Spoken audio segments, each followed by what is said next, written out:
Сәлеметсіздер ме? Менің каналыма қош келдіңіздер. Отбасылы адаммен көңіл қостым. 12 жылдан бері отбасы бар ер азаматпен кездесіп жүрмін. Екеуміз бір мектепте сабақ беріп жүріп танысқанбыз. Сол кезден бастап жұбымыз жазылған емес. Ал осыдан 3 жыл бұрын сүйіктіме қыз сыйлаған едім. Мұның бәрінен отбасы бейхабар деп хабарлайды сырласу сайты. Екінші жартының мектеп жасындағы 3 жылы бар. Әйелін мүлде сүймейді. Айтуынша жан досының қарындасы оны ұнатып қалып, артынан қалмай қойған. Бетін қайтаруға ұялғандықтан сүйіктім онымен кездесіп жүріпті. Қызы тастап кетіп, досының көңілін қалдыруға жүрегі дауаламапты. Солай қаламаса да сүймеген жанға үйленуіне тура келген. Бұл сүйіктімнің айтқан ақиқаты.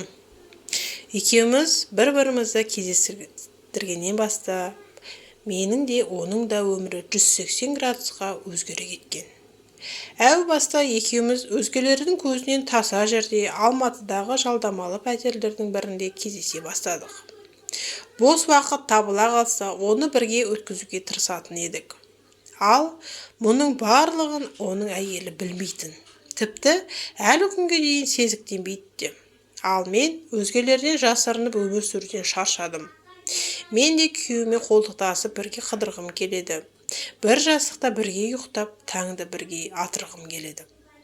Біреудің күйеуіне көз салғанға осыны неге ойладың деген боларсыздар. Айтайын, ол кезде бірге жүре бастаған сәтте махаббаттан басым айналып, моральды ойлайтын халім болмапты. Ал енді сүйіктімді өзге әйелмен бөлісуіме тура келеді. Мұны ойласам, одан әрі жындана жаздаймын. Бірнеше жылдан бері ажырасуын өтініп келемін. Ал ол әйелін жақсы көрмесе де 3 баласын тастап кете алмайтынын, олардың толыққанды отбасында өскенін қалайтынын айтады. Ал менің қызыма әке керек емес пе? Ол толыққанды отбасында өспеуі керек пе? Ата-анасы бір-бірін сүймей қадірлемесе, ондай отбасыдан бала бақытты бола ма? Соңғы кездері екеуміз бір-бірімізді түсінуден қалдық. Бірақ төсекте менімен бірге тоят тапқаннан соң ба, әлде сезінбей қайта айналып келе береді. Тіпті кейде әйеліне өзім-ақ бәрін айтсам ба деп деймін.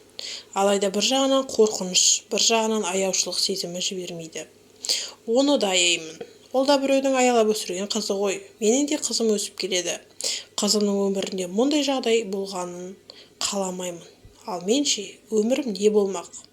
Мен енді не істеймін? Деп жазыпты.